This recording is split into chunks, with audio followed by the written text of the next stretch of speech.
الرحيم الحمد لله رب العالمين والصلاة والسلام على سيد المرسلين وعلى آله وأصحابه أجمعين أما بعد. கண்ணியத்திற்குரிய சகோதரர்களே, பெரியோர்களே, தாய்மார்களே, அளவிலா கருணையும் நிகழலா கிருபையும் கொண்ட எல்லாம் வல்ல அல்லாஹ் ரப்புல் ஆலமீனுடைய பேரருளாலும் பெருங்கிருபையாலும் புனிதமிக்க ரமலான் மாதத்தினுடைய இன்றைய இரவிலே அல் குர்ஆனில் அத்தாட்சிகள் என்ற தலைப்பிலே அல்லாஹ் ரப்புல் ஆலமீனுடைய அருள்மறை இறைவேதத்தில் நாம் பெற வேண்டிய படிப்பினைகள், பாடங்கள், அதன் மூலமாக நாம் கற்றுக்கொள்ள வேண்டிய நல்ல விஷயங்கள், அதன் மூலமாக நாம் புதுப்பித்துக் கொள்ள வேண்டிய நம்முடைய ஈமான், நம்முடைய தக்வா, இந்த விவரங்களை எல்லாம் நாம் ரமலான் முழுவதும் பார்த்து வருகின்றோம். அந்த தொடரிலே இன்றைய தினம் அல்லாஹ்வுடைய அருள்மறை குர்ஆனில் ஒரு அற்புதமான அத்தாட்சியாக ஒரு சில விஷயங்களை இன்றைய தினம் நாம் பார்க்க இருக்கின்றோம். சூரத் இப்ராஹிம் என்ற 14வது அத்தியாயத்திலே அல்லாஹ் சுப்ஹானஹு வ தஆலா இப்ராஹிம் நபி அலைஹிஸ்ஸலாத்து வஸ்ஸலாம் அவர்களுடைய வரலாறை, அதிலிருந்து நாம் பெற வேண்டிய படிப்பினைகளை ரப்புல் ஆலமீன் சொல்லி காட்டுகின்றான். ஏற்கனவே இப்ராஹிம் நபி அலைஹிஸ்ஸலாத்து வஸ்ஸலாம் அவருடைய வரலாறிலிருந்து அவருடைய ஆரம்ப வாழ்க்கையினுடைய சில விஷயங்களை நாம் கேட்டோம். அவர்கள் இறைவனை தேடி அலைந்தது, தன்னை படைத்த இறைவன் யார், தன்னை படைத்த ரப்புல் ஆலமீன் எவன் என்று தேடி அலைந்தது, அல்லாஹ் அவனுக்கு இதாயத்தை கொடுத்தது. இந்த விடயங்களை அல்லாஹ் ரப்புல் ஆலமீன் ஆரம்ப விஷயங்களை சொன்னான். இப்பொழுது இப்ராஹிம் நபி அலைஹிஸ்ஸலாத்து வஸ்ஸலாம் அவருடைய ஒரு அற்புதமான தியாகத்தை ரப்புல் ஆலமீன் குறிப்பிடுகின்றான். அது என்ன தியாகம் அப்படின்னு சொன்னா, இப்ராஹிம் நபி அவர்களுடைய இரண்டாவது மனைவி அன்னை ஹாஜரா அம்மையார், மூத்த மனைவி சாரா அம்மையார், இரண்டாவது மனைவி ஹாஜரா அம்மையார். அந்த ஹாஜரா அம்மையாருக்கு அல்லாஹ் ரப்புல் ஆலமீன் இஸ்மாயில் என்று சொல்லக்கூடிய ஒரு குழந்தையை ரப்புல் ஆலமீன் பிறக்க செய்கின்றான். நபியாக ஆக்கப்பட்டு விட்டார்கள். மனைவியையும் மகனையும் முறையான முறையில் பாதுகாத்து வளர்த்து ஆளாக்கி வருகின்றார்கள்.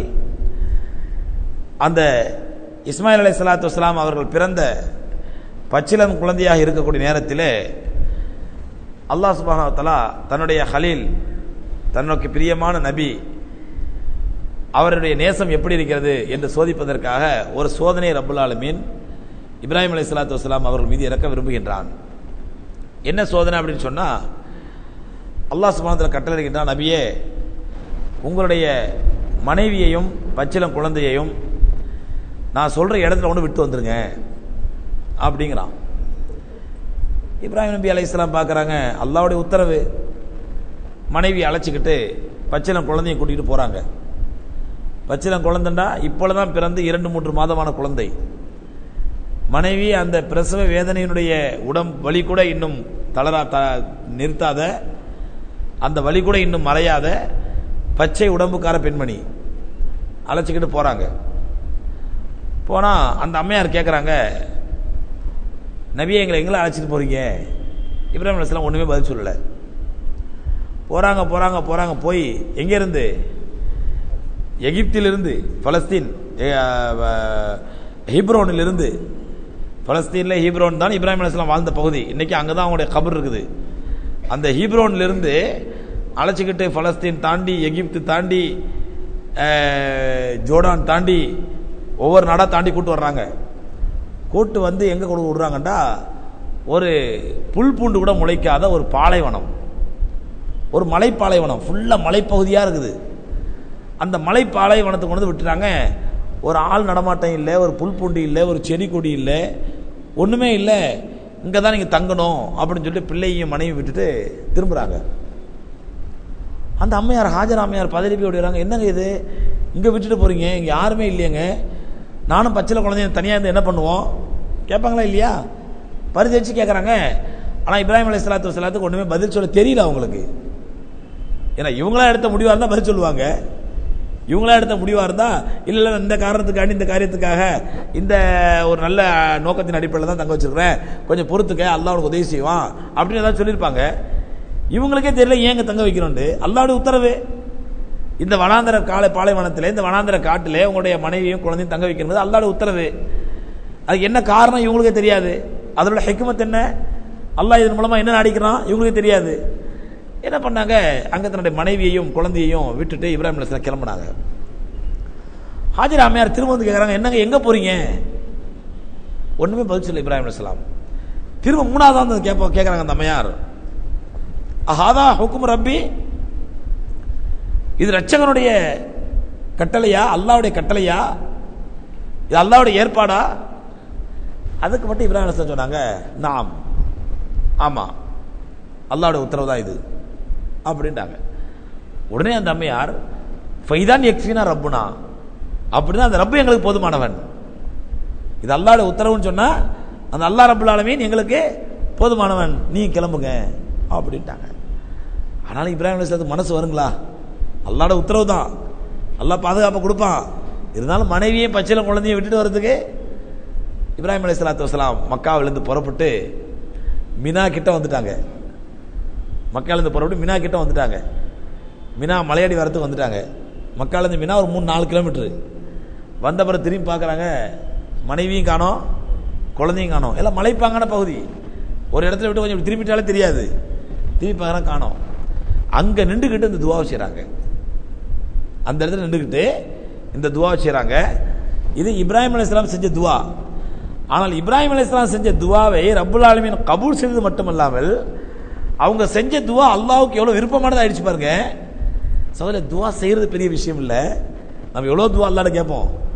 ஆனால் நாம கேட்கிற துவா அல்லாஹ்க்கு ரொம்ப பிடிச்சமாச்சுன்னு வச்சுங்க, அதோட பெரிய பாக்கியம் எதுவும் கிடையாது. நம்ம எத்தனை துவா வாழ்க்கையில் கேட்போம், எல்லாம் எனக்கு அதை கொடு, இதை கொடு, அப்படி கொடு, இப்படி கொடு, எவ்வளவு கேட்போம். ஆனா கேட்கிற துவாவை அல்லாஹ் கபூல் செய்வது ஒரு புறம் இருக்க, அந்த துவா அல்லாஹ்க்கு பிடிச்சு போச்சுன்னு வைங்க, நம்ம கேட்கிற விதம், கேட்ட வார்த்தை, நம்ம கேட்கிற அந்த பாயிண்ட், என்ன கேட்கணும் அல்லாஹ்ட்ட அப்படின்னு அல்லாஹ்க்கு பிடிச்சு போச்சுன்னா அதோட பெரிய பாக்கியம் எதுவும் கிடையாது. அந்த அடிப்படையில் இப்ராஹிம் அலைஹிஸ்ஸலாத்து வஸ்ஸலாம் அவர்கள் கேட்ட துவா அல்லாஹ்க்கு ரொம்ப பிடிச்சு போச்சு. அதனால அல்லாஹ் சுப்ஹானஹு வ தஆலா இப்ராஹிம் அலைஹிஸ்ஸலாத்து வஸ்ஸலாம் அவர்கள் கேட்ட துவாவை தன்னுடைய இறுதி நபி ஸல்லல்லாஹு அலைஹி வஸல்லம் இறக்கிய வேதத்தில் அல்லாஹ் குறிப்பிட்டு காட்டுகின்றார். கியாமத் நாள் வரை வரக்கூடிய மக்கள் இப்ராஹிம் நபியுடைய துவா வந்து பார்க்கணும் அப்படின்னு சொல்லி. இப்ராஹிம் என்ன கேட்குறாங்க, ரப்பனா, என்னுடைய ரட்சகனே, இன்னி அஸ்கன்து மின் துர்ரியத்தி பி வாதின் கைரி தி ஸரஇன், யா அல்லாஹ், என்னுடைய மனைவி மக்களை, துர்ரியத்தி என்னுடைய குடும்பத்தாரை நான் எங்கே விட்டு வருகிறேன் என்றால், நான் அஸ்கன்து, நான் தங்க வைத்திருக்கின்றேன், மின் துர்ரியத்தி என்னுடைய பிள்ளை பிச்சலங்களை, என்னுடைய மனைவியையும் பச்சில குழந்தையையும் எங்கே தங்க வைத்திருக்கிறேன் என்றால், பி வாதின் கைரி தி ஸரஇன், யா அல்லாஹ், ஒரு புல் பூண்டு முளைக்காத ஒரு பாலைவனத்தை தங்க வச்சிருக்கிறேன். ஒரு புல்லு புண்டு கூட முளைக்காதங்க, ஒரு மரம் கூட கிடையாது ஒதுங்கிறதுக்கு, ஒரு நிழல் கூட கிடையாது, குடிக்கிறது ஒரு பச்சை தண்ணி கிடையாது, ஒருவேளை சாப்பாடுக்கு அங்கே வழி இல்லை, யார்ட்டையும் உதவி கேட்க முடியாது. அந்த மாதிரி ஒரு புல் பூண்டு முளைக்காத, மக்கள் நடமாட்டம் இல்லாத ஒரு பாலைவனத்திலே ரப்புல் ஆலமீனை நான் அவர்களை விட்டு வந்திருக்கின்றேன். ஏன் தெரியுமா, இந்த பைத்திக்கல் முஹர்ரம், உன்னுடைய கண்ணியமிக்க உன்னுடைய இறை இல்லம் அங்கே உருவாக போகிறது என்பதனால். அதுவரை காபத்தில் உருவாகல. அது எந்த பூமிங்க? அது மக்கத்து பூமி, பாலைவனம். காபத்தில் கிடையாது, ஒன்றும் கிடையாது, பில்டிங் கிடையாது, ஒன்றும் கிடையாது. அதுவும் காபத்தில் கட்டப்படலை. ஒரு பாலைவனமா இருக்கிற இடத்துல விட்டு வந்திருக்கிறேன். ரப்பனா, எதுக்கு தெரியுமா, லியுகீமுஸ் ஸலா. இப்ராஹிம் அலைஹிஸ்ஸலாத்துடைய நிறைய துவாவை பார்த்தீங்கன்னா அதிகமாக தொழுகை பற்றி துவா கேட்பாங்க. ரப்பி ஜஅல்னி வ மின் துர்ரியத்தி முகீமஸ் ஸலா, யா அல்லாஹ், என்னுடைய பிள்ளைகளையும் பிச்சலங்களையும் தொழுகையாளிகளாக்கி அல்லாஹ், தொழுகை நிறைவேற்றக்கூடியவர்களாக ஆக்கி அல்லாஹ். அதிகமாக தொழுகை பற்றி கேட்பாங்க இப்ராஹிம் அலைஹிஸ்ஸலாம் துவால பார்த்தீங்கன்னா. அதாங்க சொல்றாங்க, என்னுடைய பச்சில குழந்தையையும் என்னுடைய பிள்ளைகளையும் புல் பூண்டு முளைக்காத ஒரு இடத்துல விட்டு வந்திருக்கிறேன். ஏன் தெரியுமா, இந்த பைத்திக்கல் முஹர்ரம், உன்னுடைய கண்ணியமிக்க ஒரு பள்ளிவாசலுக்கு பக்கத்தில். அந்த பள்ளிவாசல் எதற்காக? ரப்பனால் யுகீமுஸ் ஸலா, அங்கே மக்கள் தொழுகை நிலைநாட்டுவதற்காக. தொழுகை நிலைநாட்டக்கூடிய ஒரு கண்ணியமான பள்ளிவாசலுக்கு பக்கத்தில் ரப்புல் ஆலமீனே என்னுடைய மனைவி மக்களை விட்டு வந்திருக்கிறேன். உன்னுடைய பள்ளிவாசல் அமைய போற இடத்துல யா அல்லாஹ், நீ தான் அவங்களுக்கு பாதுகாப்பாக இருக்கணும். எப்படி துவா செய்யறாங்க பாருங்க. இது ஒரு ஆயத்து, இதுல அத்தாட்சி. அல்லாஹ்வுடைய அத்தாட்சிகளில் ஒரு முக்கியமான அத்தாட்சி. ஃபஜஅல் அஃபீதத மினன் நாஸ். இப்போ அவங்க இருக்கிறது ஒரு ஆள் நடமாட்டம் இல்லாத இடத்துல இருக்கிறாங்க, ஒரு பாலைவனத்தில் இருக்கிறாங்க, ஒரு புழு பூச்சி கூட அவங்க தங்குறது கிடையாது. ஆனா நீ அந்த பூமி எப்படி ஆக்கணும்டா? ஃபஜஅல் அஃபீதத மினன் நாஸ் தஹ்வி இலைஹிம். உலகத்தில் உள்ள எல்லா மனிதனுடைய உள்ளங்களையும் இந்த இடத்தின்பால் ஈர்க்கப்பட்டதாக ஆக்குவாயாக. எந்த இடம்? எந்த இடத்துல என்னுடைய மனைவி மக்களை தங்க வச்சு வந்திருக்கிறனோ அந்த பூமியின் பால் உலகத்தில் உள்ள எல்லா மக்களுடைய உள்ளங்களும் ஈர்க்கப்பட்டதா ஆக்கணும். ஆக்கிட்டானா இல்லையாங்க? அல்லாஹ் ஆக்கிட்டானா இல்லையா? நீ யாருக்காவது மக்காவுக்கு போறது பத்தியோ இல்ல உம்ரா செய்யறத பத்தியோ காபத்துல பாக்குறத பத்தி ஆசை இல்லாம இருக்குதா? எத்தனை தடவை ஹஜ்ஜுக்கு போனாலும் மீண்டும் மீண்டும் ஹஜ்ஜுக்கு போன ஆசையா இருக்குது. எத்தனை தடவை உம்ராவுக்கு போனாலும் மீண்டும் மீண்டும் உம்ராவுக்கு போன ஆசையா இருக்குது. மறுபடியும் இன்னொரு தடவை போடுங்க, இன்னொரு தடவை போடுங்க. ஆசைப்படாத யாராவது உண்டா? யாராவது இருக்காங்களா? கிடையாது. ஏன்? அங்க அப்படி என்ன இருக்குது? அங்க அப்படி என்ன ஒரு அழகான இயற்கை வனப்பு அல்லது அழகான வேலைப்பாடுகள், அப்படியே இயற்கை அழகுகள், இயற்கை ரசனையோடு கூட வேலைப்பாடு, அற்புதமான காட்சி அப்படி ஏதாவது இருக்குதாங்க? ஒரு கட்டடம், அந்த கட்டடத்துக்கு மேல ஒரு கருப்பு துணி, அவ்வளவுதான். ஒரு கட்டடம், அந்த கட்டடத்துக்கு மேல ஒரு கருப்பு துணி. சரி, அந்த கட்டடமாவது ஒரு வித்தியாசமான ஷேப்ல ஒரு அழகான வேலைப்பாடோடு இருக்குதா? இல்ல, ஒரு 4 ஸ்கொயரு நீங்க ஒரு 4 பேனர் செஞ்சு குட்டி சுத்தி கட்டி விட்டீங்கன்னா காபத்துல மாதிரி ஒரு கட் அவுட் வச்சிடலாம். நீங்க பேனர் செஞ்சு சுத்தி வச்சீங்கன்னா 4 பேனர் வச்சுக்கண்டா. அப்போ ஒரு சாதாரண கட்டடம், அந்த கட்டடத்துக்கு மேல் போர்த்தப்பட்ட ஒரு கருப்பு போர்வை, இந்த கட்டடத்தின் மேல் உலக மக்களுக்கு எப்படி ஒரு ஈர்ப்பு வந்துச்சு? எப்படி ஈர்ப்பு வந்துச்சு? முஸ்லீம்கள் மட்டும் இல்லைங்க, முஸ்லீம் அல்லாதவர்களுக்கு இது ஒரு ஆசை இருக்குது. அங்க என்னங்க இருக்குது பார்க்கணுங்க. சமீபத்தில் ஒரு விஐபி, பேர் வேணாம்னு நினைக்கிறேன், நான் தூத்துக்குடியிலேருந்து ஃப்ளைட்டில் வர்றேன், என் பக்கத்தில் உட்காந்துட்டு வர்றாரு. அவர் தமிழகத்தில் பிரபலமான விஐபி என் பக்கத்தில் உட்காந்துட்டு வந்து, நான் எனக்கு அடுத்த சீட்டு பேசிக்கிட்டு வரும்போது, நீங்கள் தானே இந்த ஆள் தானே நீங்கள்? ஆமாங்க அப்படின்னு பேசிட்டு வரும்போது, ஐயா எல்லாம் நீங்கள் போட்ட பிச்சையா இது எனக்கு இது அப்படின்ட்டாரு. நம்ம எவ்வளோ இவருக்கு பிச்சை போட்டோம்? ஐயா நீங்கள் போட்ட பிச்சை ஐயா அப்படின்ட்டாரு. ஏன்னா இதுக்கு நம்ம பிச்சை போட்டோம் அப்படின்ட்டா, இல்லையா நான் சவுதியில் வேலை செஞ்சுக்கிட்டு இருந்தேன், மூட்டை தூக்குற வேலை எனக்கு. அப்போது உங்கள் மக்கள் தான் எனக்கு ஆதரவு கொடுத்து அவ்வளோ சப்போர்ட் பண்ணி நான் நல்லா சம்பாதிச்சேன். உங்கள் நண்பர் ஒருத்தர் என்னை உம்ரா கூட்டு போனார். அவர் சொல்றாரு, என்னை உம்ரா கூட்டு போனார், நான் காபத்துலாலாம் தவாஃப் செஞ்சுருக்கையா, ரசூலா ரவுதாவுக்கு போயிருக்கையா. அவர் நண்பர் செஞ்சது தப்பு, நண்பர் செஞ்சதே தப்பு. ஏன்னா அங்கே வந்து பாஸ்போர்ட்டெல்லாம் யாரும் செக் பண்ணிட்டுலாம் இருக்க மாட்டாங்க, முஸ்லீமா நான் முஸ்லீமா பார்த்துட்டு இருக்க மாட்டாங்க. போனால் பாஸ்போர்ட் இருந்தால் விசா இருந்தால் அவ்வளோதான், முடிஞ்சு போயிட்டே இருக்கு, அனுப்பி விட்ருவாங்க. நம்மளுக்கு பேரே அரபுக்காரனுக்கு புரியாது. நம்மளால் வைக்கிற பேர் இருக்குது, நம்ம பேரே அவனுக்கு அரபுக்காரனுக்கு புரியாது. அல்லா பிச்சான்னு பேர் வைப்பாங்க, அல்லா ஃபீஷை அப்படிங்குவாங்க. அவன் ஏதோ ஒரு பேர் போல தெரியுது அப்படின்னு நினச்சிப்பான். நாகூர் மீரான் பாங்க, நகுர் மீரான் அப்படிங்குவாங்க. அந்த பொம்பளைங்க பேர் இருந்து பாருங்க, வாயில் நுழையாத அரபுக்காரங்களுக்கு. அதனால பேரை வச்சு தான் கண்டுபிடிக்க முடியாது. சரி, ஏதோ வித்தியாசமாக பேர் வைக்கிறாங்க, இது ஒரு பேர் போல தெரியுது அப்படின்னு அவன் அனுப்பி விட்டுருவான். அந்த மாதிரி போய் நான் உம்ரா செஞ்சிருக்கேன், ஐயா காபத்துலா தவாஃப் செஞ்சிருக்கேன், ரசூலா ரவுதாவுக்கு போயிருக்கேன். நான் முஸ்லீம் பேசுகிற மாதிரி பேசுறாரு. நீ தமிழ்நாட்டில் பிரபலமான விஐபி. எதுக்கு சொல்றேன்டா, போயிட்டு வந்து அப்படி ஆகுங்கிறாரு. ஐயா என் வாழ்க்கையில் அந்த மாதிரி ஒரு பாக்கியத்தை நான் பார்த்தது இல்லையா அப்படின்னா, அப்போ நான் சொன்னேன், என்னங்க அங்கெல்லாம் எங்களுடைய முஸ்லீம்களே அங்கே பார்க்க முடியாமல் ஏங்கி தவிச்சிட்டு இருக்கிறாங்க, நீ போகிறதுக்கு வாய்ப்பு கிடைக்காம அல்லாஹ் உங்களுக்கு அப்படிப்பட்ட ஒரு பாக்கியத்தை கொடுத்துக்கலாம். நீங்கள் ஏன் இஸ்லாத்தை ஏற்றுக்காமல் இருக்கிறீங்க? நீங்கள் ஏன் இஸ்லாத்தை ஏற்றுக்காமல் இருக்கிறீங்க? ஐயா யார்கிட்டையும் சொல்லாதீங்கயா, நான் மனதுக்குள்ளே இஸ்லாத்தை ஏற்றுக்கிட்டேன். யார்கிட்டையும் சொல்லாதீங்க, நான் அதனால பேரை அவாய்ட் பண்ணுறேன். நான் மனசுக்குள்ளே இஸ்லாத்தை ஏற்றுக்கிட்டேன், நான் முஸ்லீம் தான், எனக்கும் இறைவனுக்கும் அது தெரியும், நான் மனசுக்குள்ள முஸ்லீமாக தான் இருக்கிறேன் அப்படின்னு ஓப்பனாக டிக்ளேர் பண்ணாரு. எதுக்கு சொல்றேன்டா, ஒரு முஸ்லீம் அல்லாத மக்களுக்கும் கூட அந்த இடத்துக்கு போகணும், அங்க என்ன இருக்குதுன்னு பார்க்கணும், அந்த காபத்துலா தவாஃப் செய்யணும், அங்க வந்து நல்ல அமல் நாமல் ஈடுபடணும் என்ற ஆர்வமும் ஆசையும் இன்னைக்கு அவங்களுக்கு இருக்குது. அதான் ரசூலுல்லாஹி அல்லாஹ் ரப்பல் ஆலமீன் சொல்றான், ஹஜ்ரத் இப்ராஹிம் அலைஹிஸ்ஸலாத்து வஸ்ஸலாமோட துஆவாக ஃபஜஅல் அஃபீதத மினன் நாஸி தஹ்வி இலைஹிம், உலக மக்களுடைய எல்லோருடைய உள்ளங்களையும் இந்த பூமியின் பால் ஈர்க்கப்பட்டதாக நீ ஆக்குவாயாக, எல்லாருடைய உள்ளங்களையும் இதன் பால் ஈர்க்கப்பட்டதாக ஆக்குவாயாக. அது மட்டுமல்ல, ஒரு ஸுக்ஹும் மினஸ் ஸமராத், அவர்களுக்கு எல்லா விதமான கனி வர்க்கங்களையும் கொண்டு வந்து கொடுப்பாயாக. எந்த மக்களுக்குங்க? எந்த மக்களுக்கு? மக்கா என்ற பாலைவனத்தில் உள்ள மக்களுக்கு எல்லா விதமான கனிவர்களையும் கொண்டு வந்து கொடுப்பாயாக. இன்னைக்கு மக்கால பார்த்தீங்கன்னா, மக்கால அலாக்கா மார்க்கெட் மார்க்கெட் இருக்குது, பெரிய மார்க்கெட்டு. Wholesale market. அங்கே அலாக்கா மார்க்கெட்டில் தனியாக பழத்துக்குன்னு தனி மார்க்கெட் இருக்குது. சுபஹானல்லாஹ், உலகத்தில் என்னென்ன பழம் எங்கெங்கே விளையுதோ அத்தனை பழத்தையும் அங்கே பார்க்கலாம். வாழைப்பழத்தை எடுத்தா கேட்பாங்க, மவுசு இருக்குதா அப்படின்னு கேட்டால் எந்த நாட்டு வாழைப்பழம் வேணும்? அமெரிக்கா பழம் வேணுமா, ஆஸ்திரேலியா பழம் வேணுமா, சீன் பழம் வேணுமா, சீனா, அங்கே சீனா பழமும் வருது. அங்கே சீன் பழம் வேணுமா, பிலிப்பைன்ஸ் பழம் வேணுமா, யமன் பழம் வேணுமா, என்ன வாழைப்பழம் வேணும்? ஆரஞ்சு எடுத்துங்க, புர்த்தக்கால்னு கேளுங்க, எந்த புர்த்தக்கால் வேணும்? நாக்பூர் புர்த்தக்கால் வேணுமா? நாக்பூர்ல ஆரஞ்சு ஃபேமஸ். நாக்பூர் புர்த்தக்கால் வேணுமா, பாகிஸ்தான் புர்த்தக்கால் வேணுமா, ஈஜிப்து புர்த்தக்கால் வேணுமா? புர்த்தக்கால் ஆரஞ்சு, எந்த நாட்டு ஆரஞ்சு வேணும் கேட்கிறான் நம்மள்ட்ட. விதவிதமான கனிவர்க்கங்கள். ஆஸ்திரேலியாவுடைய கிவி பழம் நம்ம உலகத்தில் பார்க்க முடியாது, நம்ம நாட்டை கேள்விப்பட்டிருக்க மாட்டோம், அவ்வளோ அற்புதமான பழம். அந்த பழமார்களை சுற்றிட்டு வரும்போது பார்த்தா ஒரு டப்பாக்குள்ள புளியம்பழத்தை போட்டு வச்சுருந்தான். புளியம்பழத்தை புளியம்பழத்தை போட்டு வச்சிருக்கிறானே, அந்த ஓடுலாம் பிரிக்காம அப்படியே போட்டு வச்சுருந்தா. நான் டப்பா எடுத்து பார்த்தா புளியம்பழம் நல்லா தெரியுது, டேமரின் போட்டுருது, இங்கிலீஷில் போட்டுருக்குது. இது என்னப்பா இது புளியம்பழத்தை போட்டு வச்சிருப்பாங்க, புளியம்பழமா திம்பாங்க அப்படின்னு பார்த்தா இதை சாப்பிட்டு பாருங்க தெரியுனாங்க. எடுத்து சாப்பிட்டா மாஷா அல்லாஹ் பேரிச்சம்பழம் மாதிரி டேஸ்ட். என்ன பார்த்தா தாய்லாந்து புளியம்பழமா, தாய்லாந்தில் புளியம்பழம் அவ்வளோ டேஸ்ட்டாக இருக்குமா, பேரிச்சம்பழம் மாதிரி டேஸ்ட்டு, அவ்வளோ இனிப்பு.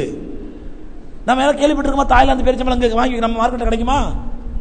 அப்போ ஹஜ்ரத் இப்ராஹிம் அலைஹிஸ்ஸலாத்து வஸ்ஸலாம் செஞ்ச துவா பாருங்க, ஒரு ஸுக்ஹு மின ஸமராத், உலகத்தில் உள்ள எல்லா விதமான கனிவர்க்கங்களையும் இங்கே கொண்டு வந்து சேர்ப்பாயாக. விதவிதமான கனிவர்க்கங்கள், விதவிதமான பழங்கள். அந்த தாய்லாந்து பேரிச்சம்பழத்தை பார்த்தோன்னே, அந்த தாய்லாந்து புளியம்பழத்தை பார்த்தோன்னே, அடரா ரொம்ப டேஸ்ட்டாக இருந்துச்சு, நான் வாங்கிட்டு போய் ஹாஜிகளுக்கு கொடுத்தேன். அதில் ஆள் கொஞ்சம் டேஸ்ட் பாருங்க. அப்புறம் ஆஜிகளை அசலத்தை அடுத்த தரப்பு எனக்கு 2 பாக்கெட் வாங்கிட்டு வாங்க, எனக்கு 3 பாக்கெட் வாங்கிட்டு வாங்க, ஆர்டர். அப்புறம் நமக்கு ஊருக்கு கொண்டு போய் கொடுப்போம்.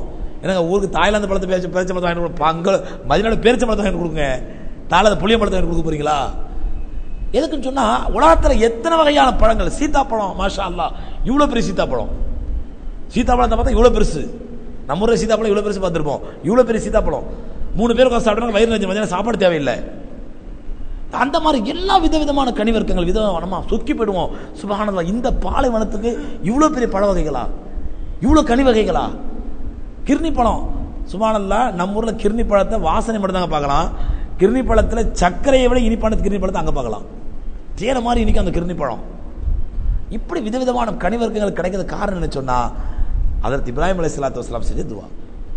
சொல்றாங்க, ஆகவே யா அல்லாஹ், உலகத்தில் உள்ள எல்லா மக்களுடைய உள்ளங்களையும் இந்த பூமியின்பால் இருக்க செய்து இங்கே உலகத்தில் உள்ள எல்லா கனிவர்க்கங்களையும் இங்கு கொண்டு சேர்ப்பாயாக. இது அல்லாஹ்வுடைய அத்தாட்சியா இல்லையாங்க?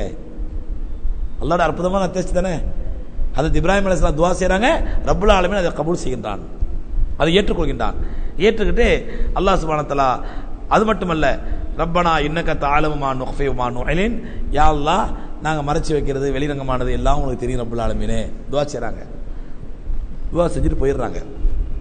இப்ராஹிம் அலைஹிஸ்ஸலாம் போயிடுறாங்க. போனால் அல்லாஹ் ரப்புல் ஆலமீன் அவருடைய துவாவை கபூல் செய்து அங்கே அவங்களுடைய மனைவிக்கும் பச்சில குழந்தைக்கும் எப்படிப்பட்ட உதவி செஞ்சான், எப்படிப்பட்ட நமக்கு தெரியும் வரலாறு. பெருமானா ஸல்லல்லாஹு அலைஹி வஸல்லம் சொல்கிறாங்க, அன்னை அம்மையார் ஹாஜரா மலையிலேருந்து இங்கே பார்க்குறாங்க, அங்கே பார்த்தா அங்கே காணல் நீர், அங்கேருந்து பார்த்தா அங்கே பார்த்தா இங்கே காணல் நீர். காணல் நீரை பார்த்துட்டு இந்த அம்மா நினைக்கிறாங்க, தண்ணி நினைச்சிட்டு அங்கே இங்கேயுமா ஓடுறாங்க. சஃபாக்கு மருவாக்கு மத்தியில், மலைக்கு மத்தியில் ஓடுறாங்க. ஓடி கடைசியில் பார்த்தா அல்லாஹ் குழந்தை துடிக்குது தாகத்தினால. பச்சில புள்ள தண்ணி கூட இல்லை. தாய் தண்ணி குடிச்சாலும் அதுக்கு பால் சுரக்கும். தாய்க்கு தாய் தண்ணி சாப்பாடு கொடுத்தாலங்க, குழந்தைக்கு பால் சுரக்கும். தாய்க்கு பால் சுரக்கல, தாய்க்கும் தண்ணி தேவைப்படுது, பச்சில குழந்தைக்கும் தண்ணி தேவைப்படுது. இங்கே அங்கேயும் ஓடுறா பாவம் தாய், இங்கேருந்து அங்கே ஓடுறா தாய், அங்கேருந்து இங்கே ஓடுறா, அலறா. எல்லாம் என் புள்ள வளருதே. ஒரு புள்ள வச்ச குழந்தை படுக்க கூட வழி இல்லாமல் ஒரு பாறை கல் மேலே படுக்க வச்சிருக்கா தாய் அந்த பாலைவனத்தில். அந்த புள்ள தண்ணினால் அலருது. அந்த தாயோடைய மண்ணில் எப்படி இருக்குங்க?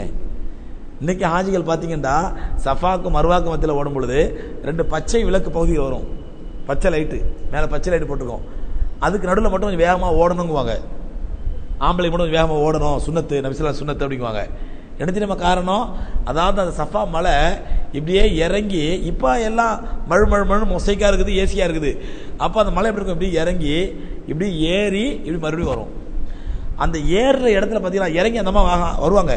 சஃபாக்கு மருவாக்கு மத்தியில் கிட்டத்தட்ட 1/2 கிலோமீட்டரு, 455 மீட்டரு, கிட்டத்தட்ட 1/2 கிலோமீட்டரு சஃபாக்கு மருவாக்கு மத்தியில். அங்கேருந்து புறப்பட்டு வரும்பொழுது அந்த பள்ளத்தில் இறங்கி அப்படி மேட்டில் ஏறும்பொழுது என்ன ஆகுதுன்னா, அந்த மேடான பகுதியில் குழந்தை தெரியும். துடிக்கிறது தெரியும். அந்த தாய் வேகமாக ஓடுவாங்க. அவர் மேட்டோட இறங்கினதுக்கு அப்புறம் குழந்தை பார்வை விட்டு அந்த வியூ மறைஞ்சிரும், கொஞ்சம் மெதுவாக நடப்பாங்க, நிதானமாக நடப்பாங்க. இது ரசூலுல்லாஹ் என்ன பண்றாங்க, அந்த தாய் ஒரு குழந்தை துடிப்பதை பார்த்து எப்படி பரிதவிப்பாளோ அந்த மாதிரி ஹாஜிகள் நீங்க பரிதவிச்சுட்டு ஓடணும். அந்த இடத்துல ஒரு சடங்கா ஓடாதீங்க, சம்பிரதாயமா ஓடாதீங்க. அந்த தாய் எப்படி பரிதவிப்பா, எப்படி ரப்பே ரப்பே ரப்பேன்னு துடிப்பா, அப்படி ரப்பே ரப்பேன்னு துடிச்சிட்டு ஓடுங்க நபி ஸல்லல்லாஹு சொல்லி கொடுத்தாங்க. அதனாலதான் அந்த இடத்துக்கு மட்டும் அடையாளமா பச்சை விளக்கு வச்சிருக்காங்க. ஏன்னா இப்ப அந்த மேடுகள்லாம் இல்ல, அந்த மேடு அந்த பள்ளம்லாம் எல்லாம் சமமா இருக்குது. அதனால என்ன பண்ணாங்க, அடையாளத்து பச்சை விளக்கு வச்சுட்டு அந்த பச்சை விளக்கு பகுதியில் மட்டும் கொஞ்சம் வேகமா ஓடணும். ஏன் அன்னை ஹாஜரா அம்மையார் துடிச்சு ஓடுறதுனால. ஹைர் ஓடுனாங்க ஓடுனாங்க ஓடுனாங்க. என்னாச்சு, அல்லாஹ் ரப்பல் ஆலமீன் 7 சுத்து சுத்திட்டு வர்றாங்க, இங்கேயும் அங்கேயும் ஓடுறாங்க. திடீர்னு பார்க்குறாங்க குழந்தை காலடியிலேருந்து தண்ணி ஓடுது. குழந்தை அந்த அழுகையில காலை உதைக்குது பாருங்க, அந்த உதைக்கிற இடத்துல இருந்தே தண்ணி ஓடுது. இந்த அம்மையார் பார்த்து பயந்துறாங்க, பதறிடுறாங்க. அடரா அடரா குழந்தையுடைய காலில் தண்ணி ஓடுதே அப்படின்ட்டு ஜம் ஜம் ஜம் ஜம் அவங்க பாஷையில் நில்லு நில்லு தண்ணி நில்லு நில்லு அப்படின்னு அவசர அவசரமா மண்ணு வச்சு கட்டுறாங்க. தண்ணி ஓடுதே, தண்ணி ஓடி வீணாயிடக்கூடாது அப்படின்னு அணை கட்டிடுறாங்க. அணைச்சி நம்ம பாதுகாத்து வச்சோம்னா இன்ஷால்லா கொஞ்ச நேரம் கழிச்சு குடிக்கலாம் அப்படின்னு சொல்லி அவசரமா அவங்களும் குடிக்கிறாங்க, குழந்தையும் குடிக்கிறாங்க, பாதுகாத்து வைக்கிறாங்க. எம்பெருமானா ஸல்லல்லாஹு அலைஹி வஸல்லம் ரஹிமல்லாஹு உம்மி ஹாஜரா, அந்த தாய் ஹாஜராவுக்கு அல்லாஹ் அருள் புரிவானாக. லவ்லம் குல்தி ஜம்சம், அந்த தாய் மட்டும் நில் நில் என்று சொல்லி அந்த தண்ணீருக்கு அது ஒரு அணை போடாமல் இருந்தால் ஜாரத்தில் நஹாரு ஃபில் மதீனா மக்கா, இந்த மக்கா முழுவதும் கியாமத் நாள் வரையிலும் அது வற்றாத ஜீவ நதியாக ஓடி இருக்கும்.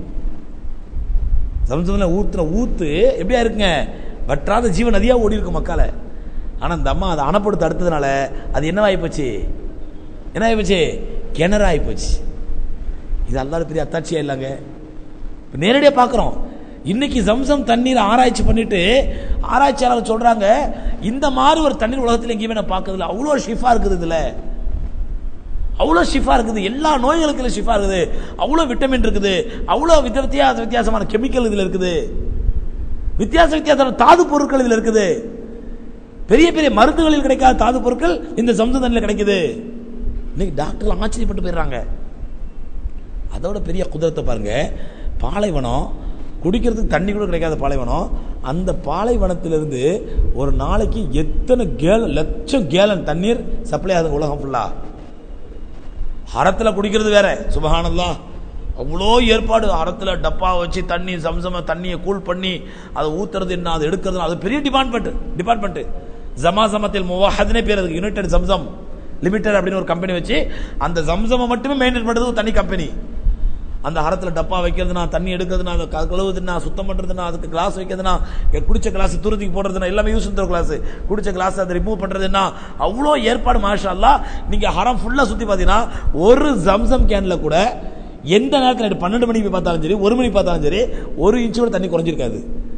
அப்படியே ஊத்திட்டே இருப்பாங்க தண்ணியை, குறைய குறைய குறைய தண்ணி ஊத்திட்டே இருப்பாங்க. எந்த ஒரு கேனையா திறந்து அல்ல என்னங்க தண்ணி வரல, ஜம்சம் தண்ணி வரல, அந்த பேச்சே இருக்காது. அப்படி மக்கள் ஜம்சம் தண்ணி குடிக்கிறாங்க.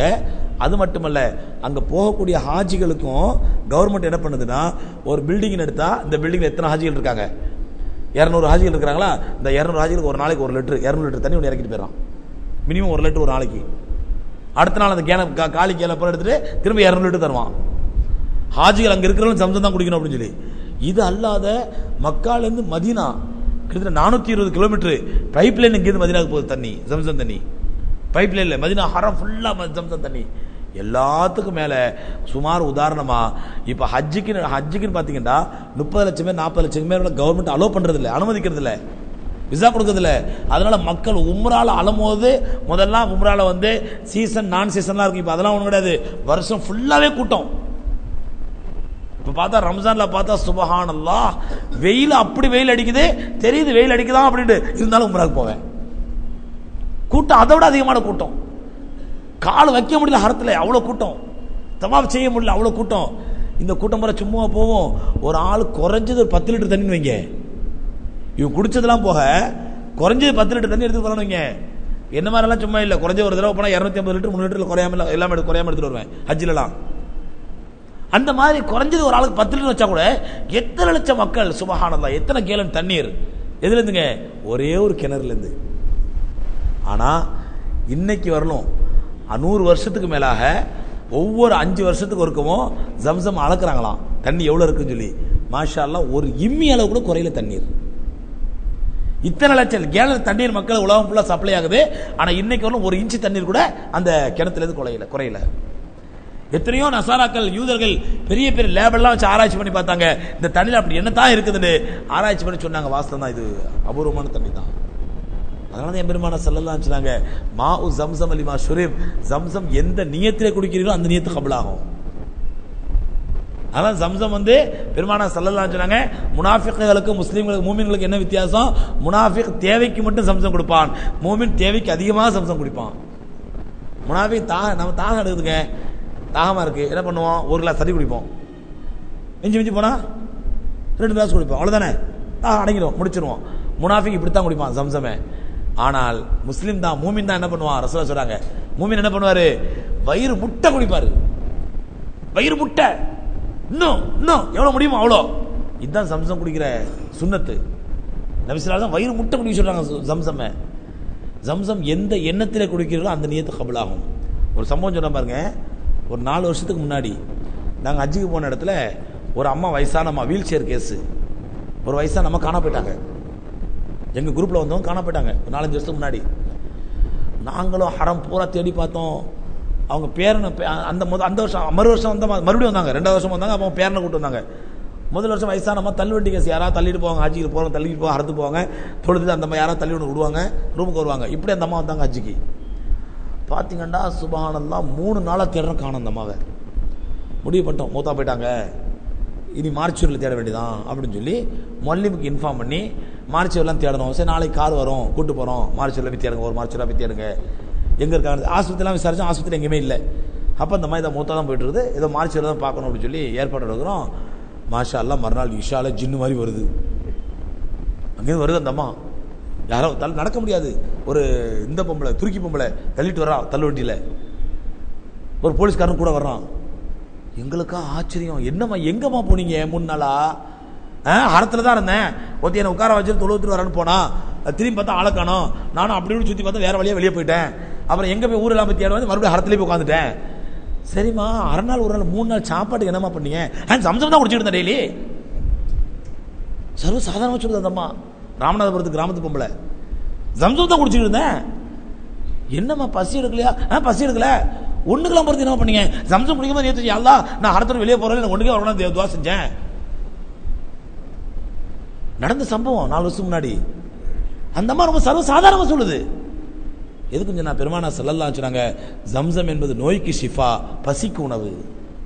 ரசூலுல்லாஹ் சொன்னாங்க, ஜம்சம் என்பது நோய்க்கு ஷிஃபா, பசிக்கு உணவு ஜம்சம். அப்ப இது அல்லாஹ்வுடைய பெரிய அத்தாட்சி.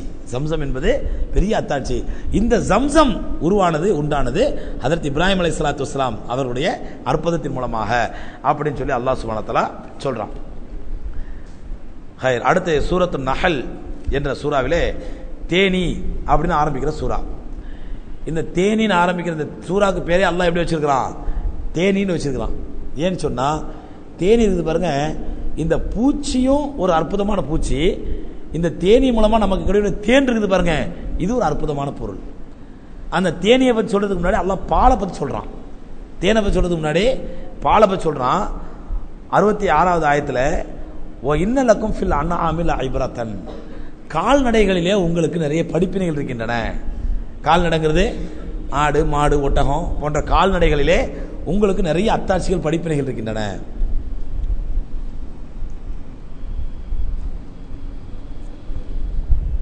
என்ன படிப்பினை?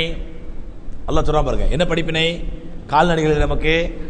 நுஸ்கீக்கும் மிம்மா ஃபி புத்தூனிஹி மின் பைனி ஃபரஸின் வ தமின் லபனன் ஹாலிசன் சாயகல் லிஷாரிபீன். அந்த கால்நடைகளில் உங்களுக்கு கிடைக்கிற பெரிய படிப்பினை என்ன தெரியுமா? நாம் உங்களுக்கு குடிக்க செய்கின்றோம், உங்களுக்கு புகட்டுகின்றோம். அல்லாஹ் சொல்றான், உங்களுக்கு புகட்டுகின்றோம். எதை? லபனன் ஹாலிசன், சுத்தமான பாலை. கால்நடைகளிலிருந்து சுத்தமான பாலை குடிக்க செய்கின்றோம். எங்கிருந்து அந்த பால் உருவாக தெரியுமா? நீங்க ஈஸியா மடுல கையை வச்சு கறந்துட்டு போயிருந்தீங்க. ஆனா பால் மடுல இருக்குது. மடு அறுத்து பாருங்க, பால் கொட்டுமா? மடு அறுத்த பால் கொட்டுமா? கொட்டாது. நீங்க கையை வச்சு கறந்தாதான் பால் வரும். ஆனா அந்த பால் எங்கிருந்து வரும் தெரியுமா? அல்லாஹ் சொல்றான் பாருங்க, மிம்மா ஃபீ புதூனிஹி, அதனுடைய வயிற்றுக்குள்ளே, மிம் பைனி ஃபரஸின் வ தமின். சுப்ஹானல்லாஹ். சாணத்திற்கும் ரத்தத்திற்கும் நடுவில் இருந்து பாலை கொண்டு வருகிறோம். இன்னைக்கு ஆராய்ச்சியாளர் சொல்றாங்க, மாட்டினுடைய வயிற்றுல, மாட்டினுடைய குடலுக்குள்ளே சாண குடல் தனியா இருக்குது, ரத்தத்துக்கு தனியா இருக்குது. ரெண்டுக்கு நடுவில் ஒரு சின்ன மெலீஸ் ஜவ்வு, ஒரு மெல்லிய ஜவ்வு. அந்த சாண குடலுக்கும் இந்த பக்கம் ரத்தத்துக்கும் நடுவில் ஒரு சின்ன ஜவ்வு. அந்த ஜவ்வு கடையில தான் பால் உருவாகுது, பால் சுரக்குது. அப்படி சுரக்கக்கூடிய பால்கள் தான் எது வழியா? நரம்புகள் வழியா மடுவுக்கு வந்து மடுவே கறந்தா நமக்கு வருது. நான் கேட்குறேன், என்னைக்காவது மாட்டுக்கு ஜவ்வு கிழிஞ்சிருச்சான், அதனால பாலில் வந்து சாணம் வாட வருது, கேள்விப்பட்டிருக்கீங்களா? கேள்விப்பட்டிருக்கீங்களா? அன்னைக்கு முதல் நாள் ரெண்டாவது நாள் காப்பி போடும் பொழுது ஏதோ பால் தீஞ்சு போச்சான். அப்போ நம்ம காப்பி இன்சார்ஜை, காப்பி போடுற இன்சார்ஜை கூப்பிட்டு, என்னங்க பால் தீஞ்சு போச்சாப்படா? இல்லை சார், ஏன் மிஸ்டேக் இல்லை, பால் வந்து மாடு வந்து கடலைப்பருப்பு நிறைய சாப்பிட்ருக்குது, அதனால தான் கறந்த பால் இந்த மாதிரி வந்து சமாளிச்சாரு. என்னங்க இது, மாட்டுக்காரன் பாலில் தண்ணி ஏன் நிறைய இருக்குதுன்னு கேட்டால், மாடு தண்ணி நிறைய குடிச்சிருச்சிங்க அதனால தண்ணியாக இருக்குன்னு சொன்னால் அர்த்தம் இருக்குது. நீங்கள் கடலைப்பருப்பு சாப்பிட்டதுனால பால் கெட்டு போச்சுன்னா என்னங்க நியாயம் இல்லையங்க சொல்லி சிரிச்சுக்கிட்டு இருந்தோம். அப்போ இது ஒரு சமாளிக்கிறதுக்கு கதையாக வேணா சொல்லலாம், உண்மை இல்லை இது. எங்கே அல்லாஹ் ரப்பல் ஆலமீன் சொல்றான், சாணத்திற்கும் ரத்தத்திற்கும் நடுவிலே ஒரு மெல்லிய இடைவெளியிலிருந்து ஒரு மெல்லிய ஜவ்வு கடையிலிருந்து உங்களுக்கு நாம் தருகிறோம். எதனை? லபனன் ஹாலிசன், பரிசுத்தமான பாலை தர்றோம். நல்லா புரிஞ்சுங்க, பரிசுத்தமான பால்ங்கிறது மாட்டின் மடுவிலிருந்து கறக்கலாம் பாருங்க, அதுதான் பரிசுத்தமான பால். இன்னைக்கு நம்ம வாங்கி குடிக்கிறோம் பாருங்க கவர் பால், இது பரிசுத்தமான பால் இல்லை. நோஞ்சா மாடு, கேன்சர் மாடு, டிபி மாடு எல்லா மாட்டுலையும் கறந்து மொத்தத்தையும் காய்ச்சி அதை மிஷின் ஆக்கி குளிர வச்சு அப்புறம் நமக்கு தர்றாது. இது சத்து கிடையாது, மண்ணாங்கட்டி கிடையாது. ஒரிஜினல் பசும்பால் மடுலையும் கறந்து குடிக்கிற பாருங்க, அதுதான் அல்லாஹ் சொல்றான். இன்னைக்கு டாக்டர் சொல்றாங்க இந்த பால் ரொம்ப மோசமான பால், உடம்புக்கு கெடுதியான பாலுங்கிறாங்க. அப்ப அல்லாஹ் ரப்பல் ஆலமீன் ரொம்ப பரிசுத்தமான பால், உடம்புக்கு நல்லதுங்கிறான்னா இது பரிசுத்தமான பாலை சொல்றான்.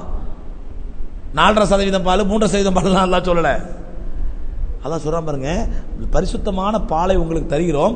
மின் பைனி ஃபரஸின் வ தமின், சாணத்திற்கும் ரத்தத்திற்கும் நடுவில் இருந்து. சாயகன் லிஷாரிபீன், பால் பாருங்க, மனிதனுக்கு பிறந்த குழந்தையிலிருந்து மௌத்தாகும் வரை மனிதனுக்கு ஏற்ற உணவு என்னதுங்க? பால். மௌத்தாகிறதுக்கு ஏற்ற உணவு என்னதான்? பால் தான். இல்ல சார், பிரியாணி ரொம்ப நல்லா இருக்குமே, பிறந்த குழந்தை கொடுக்க முடியுமா? டேஸ்டா இருக்கும், உடம்பு செல்லாம் சாப்பிட முடியுமா? அப்ப மனிதனுடைய எல்லா நிலைக்கும் ஏற்றது பால். அந்த பாலை நாம் தான் உங்களுக்கு கொடுக்கின்றோம். ஆகவே அப்படிப்பட்ட கால்நடைகளிலிருந்து உங்களுக்கு அற்புதமான படிப்பினைகள் இருக்கின்றன அல்லாஹ் சொல்றான். இது அத்தாட்சியா இல்லையா? இது அல்லாஹ்வுடைய வல்லமையா இல்லையா? இப்படி சகோதரர்களே எக்கச்சக்கமான அத்தாட்சிகள் அல்லாஹ்வுடைய குர்ஆன்ல. அடுத்து நஹல், தேனியை பத்தி அல்லாஹ் ஆரம்பிக்கிறான். சொல்றான் பாருங்க, ஒமின் சமராத்தின் நகைலி வல்ல அனாபி தத்தஹிதுன மினு சக்கரம் ரிஸ்கன் ஹசனா இன்ன ஃபி தாலிகல் ஆயத்தன் லிகௌமி யாகிலூன். அதாவது பேரிச்ச பழத்திலிருந்தும் திராட்சை பழத்திலிருந்தும் உங்களுக்கு அற்புதமான அழகான ரிஸ்காக ஜூஸை பிழிந்து நீங்க சாப்பிட்றீங்க, இதுலேயும் அல்லாஹ்வுடைய அத்தாட்சி இருக்குது சொல்லிட்டு அடுத்து தேனியை பத்தி ஆரம்பிக்கிறான். தேனியை பத்தி அல்லாஹ் எப்படி சொல்றான் பாருங்க, வஅௌஹா ரப்புக இலன் நஹலி, உம்முடைய ரப்பு தேனிக்கு வஹி அறிவித்தான். தேனிக்கு வஹினா யாருக்குங்க வரும்? வஹி யாருக்கு வரும்? நபிமாருக்கு தானே வரும். ஆனா ரப்புல் ஆலமீன் என்ன சொல்றான்?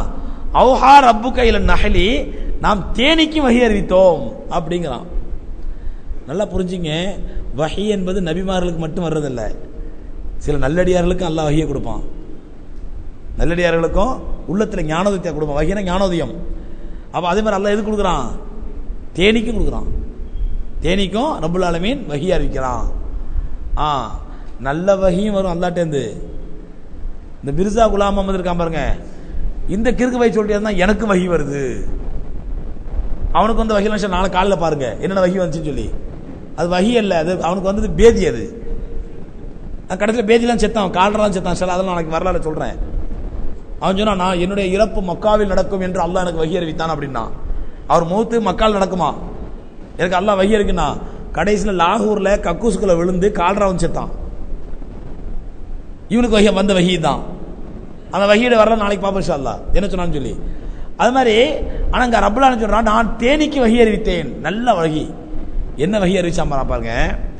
அனித்தஹிதி மினல் ஜிபாலி புயூதன், மலைகளுக்கு மேலே உன்னுடைய கூட்டை அமைத்துக்கொள். மலைகளுக்கு மேலே உன்னுடைய கூட்டை அமைத்துக்கொள். ஒமின ஷஜரி, மரங்களுக்கு இடையிலும் மரக்கிளைகளுக்கு இடையிலும் உன்னுடைய கூட்டை அமைத்துக்கொள். ஓ மிம்மா யாரிஷோன், இன்னும் மக்கள் எதையெல்லாம் விளைவிப்பார்களோ, இன்னும் என்னென்னலாம் மக்கள் உருவாக்குவார்களோ, உனக்கு எங்கெங்கெல்லாம் வாய்ப்பு கிடைக்குமோ அங்கெல்லாம் என்ன பண்ணிக்கணே, உயரமான இடங்கள்ல உன்னுடைய கூட்டை அமைத்துக்கொள். நான் ஒரு முறை டெல்லி ஜாமியா மஸ்ஜித் போயிருந்தோம். பார்த்தா மாஷா அல்லாஹ் ஜாமியா மஸ்ஜித் கேட்டு அவ்வளோ பிரம்மாண்டமான கேட்டு. அந்த கேட்டுக்கு மேலே பார்த்தா 4 பேர் சேர்ந்தாலும் கட்டி பிடிக்க முடியாது, அவ்வளோ பெரிய தேன் அடை. அவ்வளோ பெரிய தேன் அப்படி தொங்குது. எப்படி நான் நினைக்கிறேன் ஒரு 30-40 கிலோ இருக்குன்னு நினைக்கிறேன். அவ்வளோ பெருசு 4 பேர் சேர்ந்தா கட்டி அடைக்க முடியாது. அப்போ அங்கே உள்ளவங்கள்ட்ட கேட்டால் என்னங்க இது இவ்வளோ பெரிய தேனடை தொங்குதுங்க. அதையும் கேட்குற சில சமயம் தேனாக ஒழுகும், அதுலேருந்து நாங்களாம் பிடிச்சி நக்குவோம் அப்படின்னாங்க. ஜாமியா மஸ்ஜித் மேலே அது ஒன்றும் பண்ண முடியலையா. அவர் சொல்லிட்டாங்க நிர்வாகத்தில் இல்லை அப்படியே இருக்கக்கூடாது, 4 நாள் வளர்ந்துக்கிட்டே போதான் தேனடை. அப்போ அவ்வளோ பெரிய தேனடைய 30 கிலோ 40 கிலோ உள்ள தேனடைய அல்லாஹ் பாருங்க, அதுக்கு ஏதாவது சிமெண்ட் போட்டால் ஒட்டி சேர்ந்து தேனி எதை வச்சுங்க தொங்க விட்டுருக்குது. நல்ல ஸ்ட்ராங்காக கம்பி போட்டு ஒக்கி போட்டு தொங்க விட்டாலே ஒரு நாள் அறுந்து விழுந்துருது. ஒரு நாள் மக்காபையில் ஃபேன் 2 கிலோ வந்துச்சு, அறுந்து விழுந்ததா இல்லையா. அப்போ 30-40 கிலோ 4 பேர் சேர்ந்தா கண்டுபிடிச்சாலும் கண்டுபிடிக்க முடியாது. அவ்வளோ பெரிய தேன் அடை அப்படியே அந்த இடத்துல தொங்கிட்டு இருக்குது. அது சொல்ற பல வருஷமா தொங்கிட்டு இருக்குங்க அப்படின்ட்டாரு. ரப்பல் ஆலமீன் சொல்றான், உனக்கு எங்கெல்லாம் வசதியோ அங்கெல்லாம் கூட்டம் அமைச்சுக்க. மலைக்கு மேலே, மரத்துக்கு மேலே, இது எங்கெல்லாம் வசதியோ அங்கெல்லாம் கூட்டை அமைத்துக்கொள். அமைத்துக்கொண்டு சும்மக்குழி மின்குள்ளி சமராத், பிறகு எல்லா பூக்களிலிருந்தும் உனக்கு வேண்டிய அந்த சாறை உறிஞ்சு குடி. சொல்ல நான் வகை அறிவிச்சேன், தேனிக்கு நான் வகை அறிவித்தேன். சும்மக்குழி நீ சாப்பிடு, மின்குள்ளி சமராத் எல்லா மலர்களிலிருந்தும் புஷ்பங்களிலிருந்தும் அந்த தேனை உறிஞ்சி சாப்பிடு. பிறகு ஃபஸ்லுக்கி சுபுல ரப்பிக்கு துலலா, பிறகு உன்னுடைய ரப்பு போட்டு கொடுத்த பாதையில் நடந்து செல். நடந்து சென்று உடம்பை சுருக்கி உன்னுடைய கூண்டுக்குள் நுழை. உடம்பை சுருக்கி கூண்டுக்குள் நுழை. யஹ்ருஜு மின் புத்தூனிஹா, அல்லாஹ் சொல்றான், யஹ்ருஜு மின் புத்தூனிஹா, அந்த எல்லா மலர்களிலிருந்தும் அது குடித்த பிறகு அதனுடைய வயிற்றிலிருந்து நாம் வெளியாகும். ஷராபுன் முக்தலிஃபுன் அல்வானுஹு, அது விதவிதமான கலர்களை கொண்ட தேன் வெளியாகும். அதனுடைய வயிற்றிலிருந்து. தேன் என்ன தெரியுமா, தேனி சாப்பிட்டு வாந்தி எடுக்குது பாருங்க, அதான் தேனு. அதாங்க தேனு. ஆஹா, தேனி இந்த பூக்கள்ல இருந்து எடுக்குது, நாங்க நேரடியாக பூக்கள்ல இருந்து உறிஞ்சி எடுத்துக்கிறோம்டா, அது தேனாகாது. நீங்க எவ்வளவு வித்தியாசமான சிரஞ்சு வச்சு முஷின் வச்சு அந்த பூக்கள்ல நேரடியாக எடுத்தீங்கன்னா அது தேனாகாது. அது வயிற்றுக்குள்ள போய் அது வாந்தியா வந்தாதான் பறக்கத்து தேன். அது அல்லாஹ் சொல்றான். பிறகு அதனுடைய வயிற்றுக்குள்ள இருந்து வித்தியாசமான கலர்களை உடைய நிறங்களை உடைய தேன். நிறத்தை பார்த்தீங்களா, ஒவ்வொன்றும் ஒரு நிறமா இருக்கும். லைட் டார்க்கா இருக்கும், லைட்டா இருக்கும், எல்லோவா இருக்கும், பிளாக்கா இருக்கும், பிரவுனா இருக்கும், வித்தியாசமா இருக்கும். அப்படி வித்தியாசமான கலர்களை உடைய நிறங்களை உடைய அந்த தேனை கொண்டு வருகிறோம்.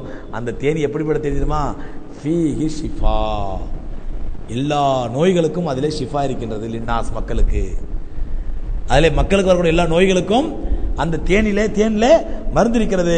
இன்ன ஃபீ ஸாலிகல் ஆயத்தன் லிகௌமி யதஃபக்கரூன், சிந்திக்கக்கூடிய மக்களுக்கு இதிலே பெரிய அத்தாட்சிகள் இருக்கின்றன.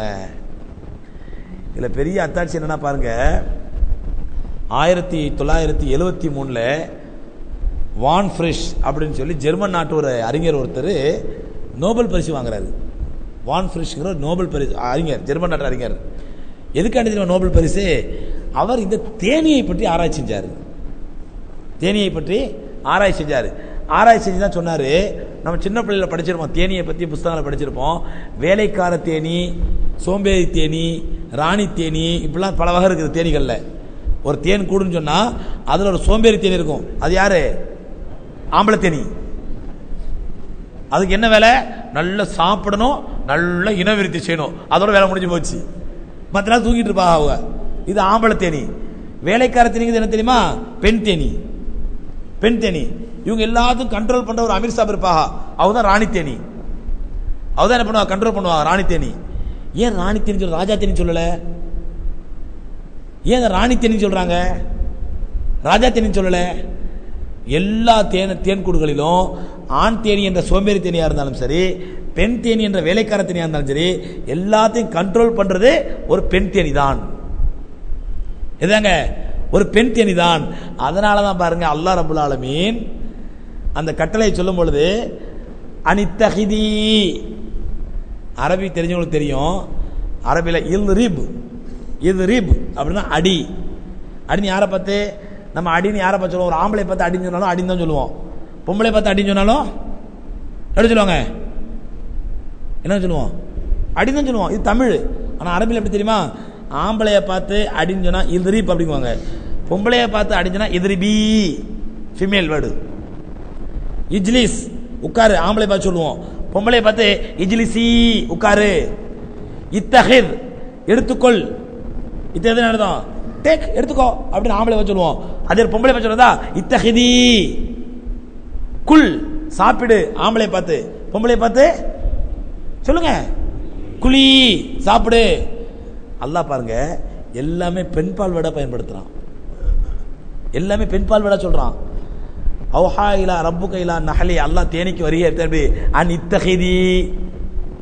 அனித்தஹிதி யார பார்த்து சொல்றது?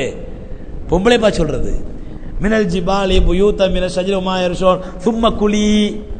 குலினா என்ன அர்த்தம்? நான் இப்பதான் சொன்னேன். சாப்பிடு. பெண்பால் பார்த்து அல்லாஹ் சொன்னான் குலி, ஆம்பளை சொன்னது குல், பொம்பளை பார்த்து குலி சாப்பிடு. மின சமராத்தி ஃபஸ்லுகி நடந்து செல். எல்லாம் எதா சொல்றான்? ஃபீமேல் வேர்டா சொல்றான். இந்த நோபல் பரிசு பெற்ற இந்த ஆராய்ச்சியாளர், அவர் பேர் வான் ஃப்ரிஷ், ஜெர்மன் நாட்டுக்காரர்.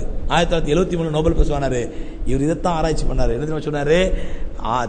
தேனி என்பது ஆண் தேனி உழைக்கிறதே கிடையாது.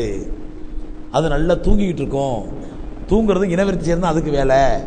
ஆனா பெண் தேனி தான் போய் மலர்களை தேடி என்ன பண்ணுமா, அந்த பூவை உறிஞ்சிட்டு வந்து, பூவில் உள்ள இதை உறிஞ்சிட்டு வந்து, அங்கே நிறைய மலர் இருந்துச்சுன்னு வச்சுங்க, அந்த மலர் பாதையை பார்த்துட்டு வந்து தேன் கூட்டுக்கு முன்னாடி பார்த்தீங்கன்னா தேனி ஆடிக்கிட்டே இருக்கும்.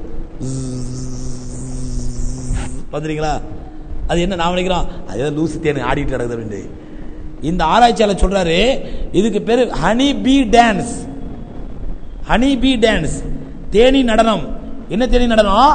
அல்லாஹ் சொல்ல பாருங்க, ஃபஸ்லுகி உன்னுடைய சுப்ல ரப்பகி, உன்னுடைய ரப்பு போட்டு கொடுத்த பாதையில நீ போய் அந்த தேனை கண்டுபிடிச்சிட்டு வந்து இது மற்ற தேனிகளுக்கு என்ன பண்ணுமா, நடனம் ஆடி காட்டுமா. இப்படி ரைட்ல போய் அப்புறம் லெஃப்ட்ல போய் அப்படியே யூட்டன் அடிச்சு மறுபடியும் இந்த பக்கம் வந்து அப்புறம் ரைட்ல போய் அப்புறம் லெஃப்ட்ல வந்து அப்புறம் இப்படி வந்து அது தனக்கு ரப்பு அறிவித்த வகையை மற்ற தேனீக்களுக்கு நடனமாடி பாதை காட்டுகின்றது. இது என்ன பேருங்க? ஹனி பீ டான்ஸ். இதை பத்தி ஆராய்ச்சி பண்ணி அந்த ஆராய்ச்சியாளர் நோபல் பரிசு வாங்கினாரு. அவர் தான் முதல்ல சொன்னாரு, தேனீக்கள்ல பெண் தேனீக்கள் மட்டும்தான் உழைக்குது, அதுக்கு மட்டும் தான் உறிஞ்சுது. ரப்புல் ஆலமீன் பெண் தேனீக்கள் மட்டும் தான் சொல்றான். இது அல்லாஹ்வுடைய அத்தாட்சியா இல்லையாங்க? அற்புதமான அத்தியாட்சியா இல்லையா? சொல்லுங்க சுப்ஹானல்லாஹ் சொல்லுங்க. சகோதரர்களே, அல்லாஹ் ரப்புல் ஆலமீன் சொல்றான், ஃபீஹி ஷிஃபாஉல் லின்னாஸ்.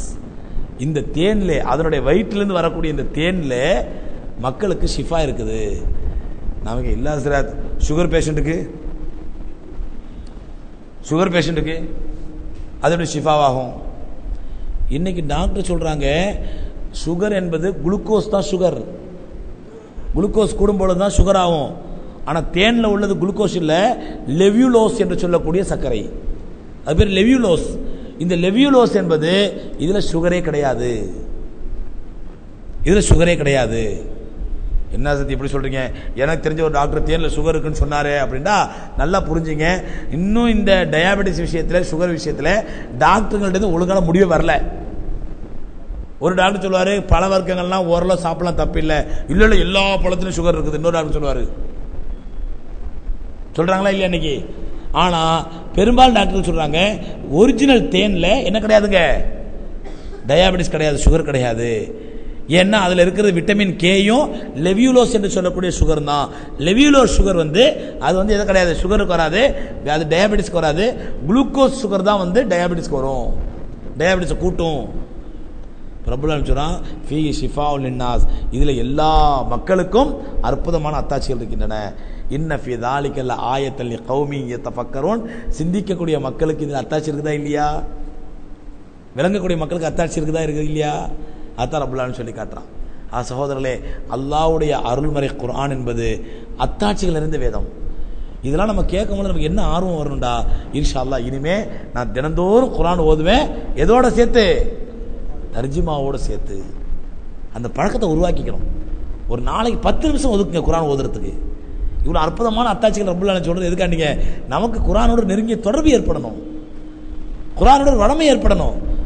எங்க சந்தேகம் வருது அங்கே நோட் பண்ணி வச்சு சந்தேகத்தை கேட்கணும். குர்ஆன்ல இந்த ஆயத்தில் பார்த்தேன், அதுக்கு என்ன விளக்கம்? இந்த ஆயத்தில் பார்த்தேன், அதுக்கு என்ன சந்தேகம், அதுக்கு என்ன டீட்டெயிலு, விளக்கம் கேட்கணும். அல்லாஹ் ரப்பல் ஆலமீன் எல்லாருக்கும் விளங்கக்கூடிய பாக்கியை தந்துருவானாக. வாஹிரு தாவானா அல்ஹம்துலில்லாஹி ரப்பில் ஆலமீன். இன்னைக்கு ஆன்லைன் கேள்வி பதில் இல்லைன்னு சொல்லிட்டு ஆன்லைனில் அனௌன்ஸ் பண்ணிட்டோம். இருக்கிற மக்கள் ஏதாவது கேள்வி பதில் சீக்கிரம் கேட்டுங்க, கொஞ்சம் நிகழ்ச்சி சீக்கிரம் முடிக்கணும். அதுக்காண்டி இல்லையா எடுத்து கொடுங்க. ஸோ அதில் முக்கியமான அறிவிப்பு,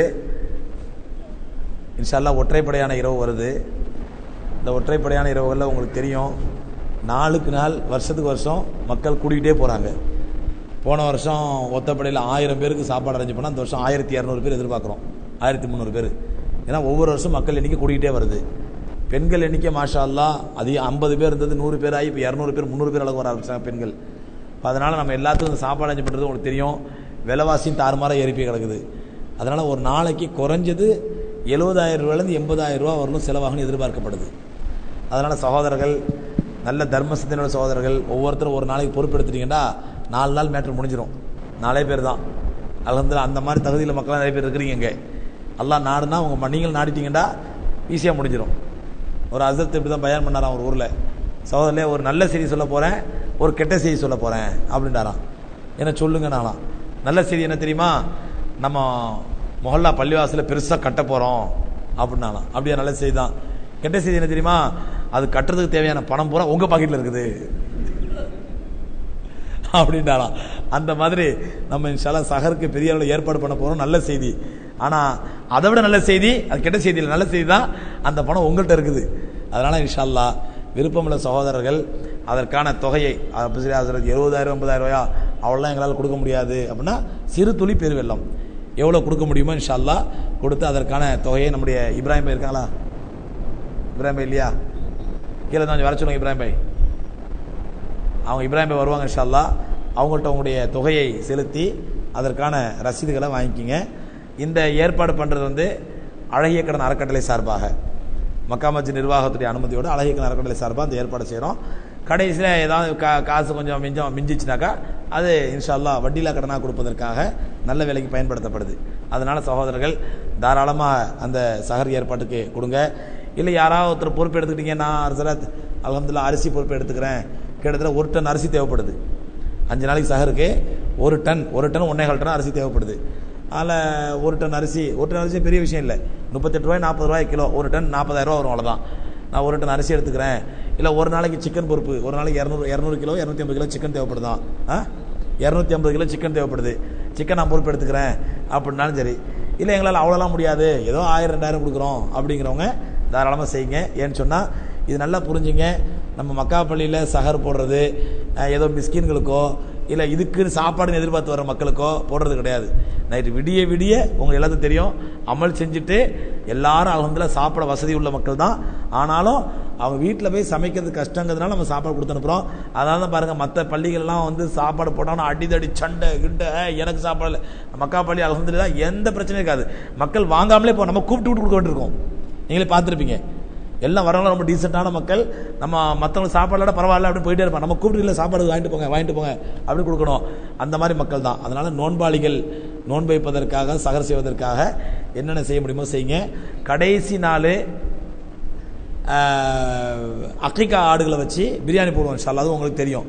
அந்த அக்கீகா கொடுக்கணும்னு விரும்புகிறவங்களும் துணை மாமா அவர்களிடத்துல ஆட்டுக்கு எவ்வளோ ஃபிக்ஸ் பண்ணுறீங்க இப்ராஹிம் பாய்? ஆட்டுக்கு அமௌண்ட் ஃபிக்ஸ் பண்ணுறீங்களா?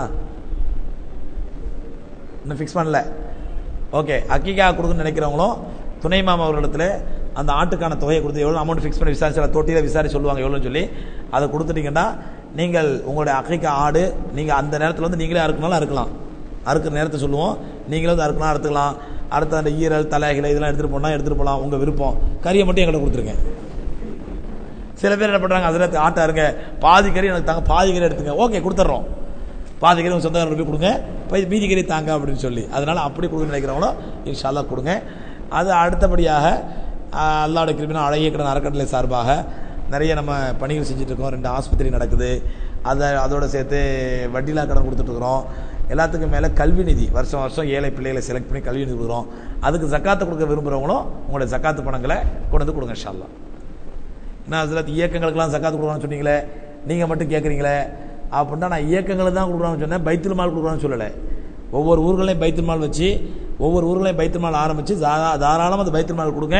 என்ன நிபந்தனை? போட்டி பொறாமல் வரக்கூடாது, 2வது மிஸ்யூஸ் ஆகக்கூடாது. ஜக்காத்து பணம் முறையாக ஜக்காத்து பணம் இஷ்யூ ஆகும் அப்படிங்கிற பட்சம் தாராளம் பைத்துல் மால் கொடுங்க நான் சொல்லியிருக்கிறோம்.